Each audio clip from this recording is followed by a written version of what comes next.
Hello दोस्तों, आज हम लोग विज्ञान से संबंधित टोटल 20 प्रश्नों को देखेंगे। जैसे कि दोस्तों आप सभी को पता होगा, उत्पाद सिपाही, दरोगा, पुलिस, जैसे सीजीएल सभी एग्जाम में 20 प्रश्न ही विज्ञान से पूछा जाता है। ठीक है, इसीलिए हम लोग जो सेट करेंगे सभी सेट में 20-20 प्रश्न होगा और ये सारे प्रश्न बहुत ही इम्पोर्टेंट है। ठीक है, चलिए हम लोग आज के सेशन को शुरुआत करते हैं।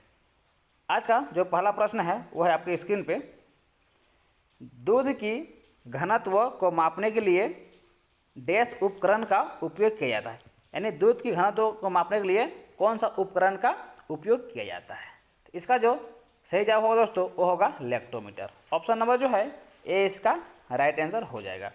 अगर देखें दोस्तों हाइग्रोमीटर, तो हाइग्रोमीटर से आपेक्षिक घनत्व हम लोग मापते हैं।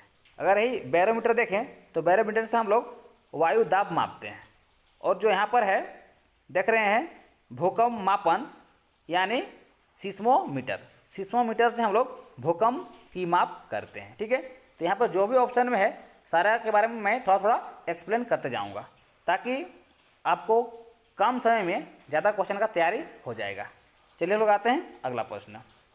जो भी कुछ डाउट होगा दोस्तों आपको लास्ट में कमेंट करना है। नेक्स्ट है डैश सबसे बड़ी धमनी है, बताना है सबसे बड़ी धमनी कौन सा है। यहाँ पर 4 ऑप्शन दिया हुआ है, उसमें से आपको चुन के बताना है सबसे बड़ी धमनी कौन सा है। तो इसका जो राइट आंसर होगा दोस्तों वो होगा महाधमनी। महाधमनी सबसे बड़ी धमनी होता है। ठीक है, चलिए हम चलते हैं अगला प्रश्न। अगला है डिप्थीरिया शरीर के किस हिस्से को प्रभावित करता है, बताना है डिप्थीरिया शरीर के कौन से हिस्से को प्रभावित करता है। ठीक है, इसका जो राइट आंसर होगा दोस्तों वो होगा ऑप्शन नंबर डी गत्ता। जो दोस्तों जो डिप्थीरिया होता है वो जनरली गले और ऊपरी वायु मार्ग को संक्रामित करता है। ठीक है, चलिए हम लोग चलते हैं नेक्स्ट प्रश्न। अगला है जब दूध खट्टा हो जाता है तो उसका पीएच स्तर क्या होता है। जब वो खट्टा हो जाएगा उसके बाद उसका पीएच स्तर क्या होगा। तो इसका जो राइट आंसर होगा वो होगा लेस देन 6। इसका सही जवाब क्या होगा लेस देन 6। दोस्तों मैं बता दूं ताज़े दूध का पीएच मान जो होता है वो 6.8 होता है, ताज़ा रहेगा तब। लेकिन जब खट्टा हो जाएगा यानी जैसे जैसे खट्टा बढ़ते जाएगा वैसे वैसे उसका पीएच मान जो है वो कम होते जाएगा। जैसे कि आप देख रहे हैं जो ताज़ा होता है उसका पीएच मान कितना होता है 6.8, लेकिन ये खट्टा के बारे में बात कर रहा है तो उससे कम हो जाएगा यानी लेस देन 6 होगा। जैसे जैसे खट्टा होते जाएगा वैसे वैसे उसका पीएच मान घटते जाएगा। चलिए हम चलते हैं नेक्स्ट प्रश्न। अगला है उच्चतम उबलते बिंदु वाला धातु को कौन सा ये क्या है बताना है। उच्चतम उबलते वाला धातु डैश है यानी कौन सा है। इसका जो राइट आंसर होगा दोस्तों वो होगा टंगस्टन। ऑप्शन नंबर जो है ये इसका राइट आंसर हो जाएगा। दोस्तों मैं बता दूं टंगस्टन का गलनांक बिंदु जो होता है वो 3500 डिग्री सेल्सियस होता है। इसका गलनांक बिंदु कितना होता है 3500 डिग्री सेल्सियस। आते हैं हम लोग अगला प्रश्न पे। अगला है यहाँ पर डैश दिया हुआ है ज्वारीय शक्ति का उदाहरण है, कौन सा है जो वो ज्वारीय शक्ति का उदाहरण है। इसका जो राइट आंसर होगा दोस्तों वो होगा ऑप्शन नंबर सी पुनः प्राप्त ऊर्जा स्रोत। पुनः प्राप्त ऊर्जा स्रोत ज्वारीय शक्ति का एक उदाहरण है। चलते हैं हम लोग अगला प्रश्न। अगला है एस्तरेहन डैश का एक आम तरीका है, बताना है एस्तरेहन जो है वो कौन सा एक आम तरीका है। ठीक है, तो दोस्तों अब क्या रखना है घर्षण को कम करने का एक आम तरीका है।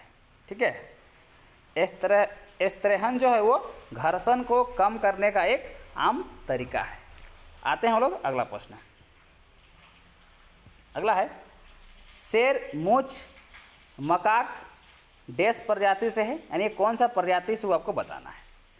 इसका जो राइट आंसर होगा वो होगा ऑप्शन नंबर बी, क्या होगा एंडेमिक। ऑप्शन नंबर बी वाला होगा एंडेमिक। दोस्तों मैं बता दूं जो ये जो देख रहे हैं मकाक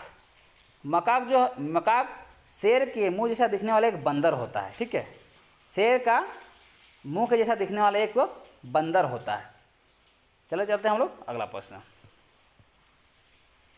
अगला है यूरिया में नाइट्रोजन की मात्रा होती है यानी कितना होती है, बताना है यूरिया में नाइट्रोजन की मात्रा कितनी होती है। इसका जो राइट आंसर होगा वो होगा 46%। ऑप्शन नंबर जो है सी इसका राइट आंसर हो जाएगा। कितना होती है 46%। आपको सही करना है, जीरो को हटा देना है यहाँ पर, ठीक है। कितना होगा 46%। तो यूरिया में नाइट्रोजन की मात्रा 46% होती है। अगर पूछे यूरिया का जो सूत्र कैसे लिखाता है तो मैं बता दूं, CONH2NH2, ठीक है। NH2 दो बार होता है। इसको एक और तरीके लिख सकते हैं, जैसे कि आप ऐसे भी लिख सकते हैं NH2, इसका पूरा होल 2 कर दीजिए, दो बार था, ठीक है, और CO। अब इसको ऐसे भी लिख सकते हैं इसका सूत्र यूरिया का, ठीक है। आपको जैसे मन वैसा लिख सकते हैं। आते हैं हम लोग अगला प्रश्न। अगला है रजत डैश का मिश्रण धातु है। रजत जो है किसका मिश्रण धातु है। दोस्तों मैं बता दूं, जो रजत है वो कॉपर, जिंक और निकेल का मिश्र धातु है। ऑप्शन नंबर जो है बी इसका राइट आंसर हो जाएगा। अगर पूछे कॉपर कितना होता है तो प्रतिशत में पूछेगा तो ये 60% होता है, ठीक है। कॉपर 60% होता है, 60%। अगर पूछेगा जिंक कितना होता है तो जिंक होता है 20%। अगर पूछेगा निकेल कितना होता है तो निकेल होता है 20%, ठीक है। तो ये पूरा 100 हो गया, 60, 20, 20, 100% पूरा हो गया। ये 100% पूरा मिलेगा तीनों चीज़, तब जाके रजत बनता है, ठीक है। चलिए हम चलते हैं अगला प्रश्न। सभी खाद्य श्रृंखलाएँ डैश से शुरू होती है यानी कहाँ से शुरू होती है। सभी खाद्य श्रृंखलाएँ कहाँ से शुरू होती है। तब क्या देखना है, सभी खाद्य श्रृंखलाएँ सूर्य से ऊर्जा से शुरू होती है। चलते हैं हम लोग अगला प्रश्न।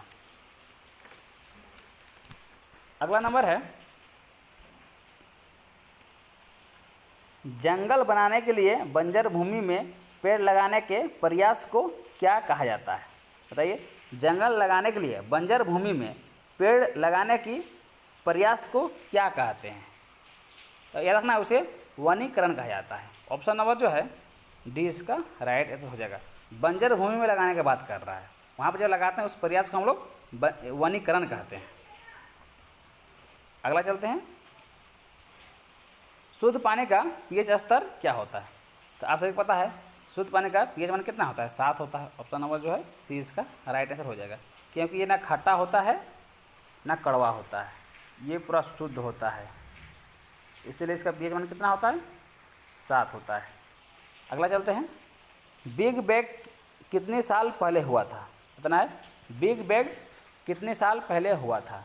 तो इसका जो राइट आंसर होगा वो होगा 13.7 अरब साल पहले। ऑप्शन नंबर जो है सी इसका राइट आंसर हो जाएगा। अगर एग्जैक्ट पूछेगा इसका तो 14 अरब कहीं कहीं दिया रहता है, तो 14 अरब साल पहले हुआ था, ठीक है। चलते हैं लोग अगला प्रश्न। आगे है, यहाँ डैश दिया हुआ है, एक आंत परजीवी है। कौन सा यहाँ पर जो ऑप्शन दिया उसमें से है एक आंत परजीवी है। तो वह है दोस्तों टेम्प वार्म। देखिए ऑप्शन नंबर सी में जो है इसका टेम्प वार्म दिया हुआ है। ऑप्शन नंबर सी इसका राइट आंसर हो जाएगा। आते हैं हम लोग नेक्स्ट प्रश्न। नेक्स्ट है, फिर यहाँ डैश दिया हुआ है, पूछ रहा है श्वेत रक्त कोशिकाओं के लिए एक और नाम है। यहाँ पर आपको चूज करके बताना है कौन सा है जो श्वेत रक्त कोशिकाओं के लिए एक और नाम है। इसका जो राइट आंसर होगा वो होगा ऑप्शन नंबर सी वाला ल्यूकोसाइट्स। आते हैं हम लोग अगला प्रश्न। दोस्तों यहाँ पर एक और चीज़ रखना है, जो यहाँ पर एंथ्रोसाइट दिया हुआ है, देखिए ऊपर में एंथ्रोसाइट, वो लाल रक्त कणिका को हम लोग एंथ्रोसाइट कहते हैं, ठीक है। चलते हैं हम लोग नेक्स्ट प्रश्न। भारत का पहला यूरेनियम खदान जो है वो डैश है, यानी कौन सा है बताना है। भारत का पहला यूरेनियम खदान कौन सा आपको बताना है। इसका जो राइट आंसर होगा वो होगा ऑप्शन नंबर सी जादूगोड़ा खान। ऑप्शन नंबर जो है सी इसका राइट आंसर हो जाएगा। अगला चलते हैं। अगला प्रश्न है, डैश तितली के आकार का ग्रंथि है, तना है कौन सा है जो तितली के आकार का ग्रंथि है, ये वो तितली का आकार का होता है, ठीक है, वो बताना है कौन सा है। तो वह है थायराइड। ऑप्शन नंबर जो है बी इसका राइट आंसर हो जाएगा। थायराइड जो ग्रंथि है वो तितली जैसा दिखता है, उसी हिसाब से आकार होता है। अगला नंबर प्रश्न है, प्रकाश की डैश की घटना के कारण इंद्रधनुष का निर्माण होता है, बताना है प्रकाश का कौन सा ऐसा घटना होता है जिसके कारण इंद्रधनुष बनता है। तो आपको याद रखना है परावर्तन, अपवर्तन और फैलाव, ये तीनों कारण जो है वो प्रकृति का निर्माण होता है। ऑप्शन नंबर जो है ए इसका राइट आंसर हो जाएगा। नेक्स्ट है, परमाणु ऊर्जा पैदा करने के लिए डैश का एक उदाहरण है, या डैश एक उदाहरण है बताना है। परमाणु ऊर्जा पैदा करने का कौन सा एक उदाहरण है, तो इसका जो राइट आंसर होगा दोस्तों वो होगा रिएक्टर। ऑप्शन नंबर जो है सी इसका राइट आंसर हो जाएगा। तो दोस्तों जो भी हम यहाँ पर बताएं प्रश्न, सारा प्रश्न आपके एग्जाम के लिए बहुत ही इम्पोर्टेंट है। दोस्तों मैं बहुत सारे बुक से यहाँ वहाँ से मैं कंटेंट जुगाड़ करता हूँ, जो मुझे अच्छा लगता है, जो एग्जाम के लिए बहुत ही इम्पोर्टेंट है, सिर्फ हम वैसे ही का सेट यहाँ पर इस चैनल में कराते हैं। ठीक है, चलिए दोस्तों मिलते हैं नेक्स्ट वीडियो में, तब तक के लिए थैंक यू, जय हिंद।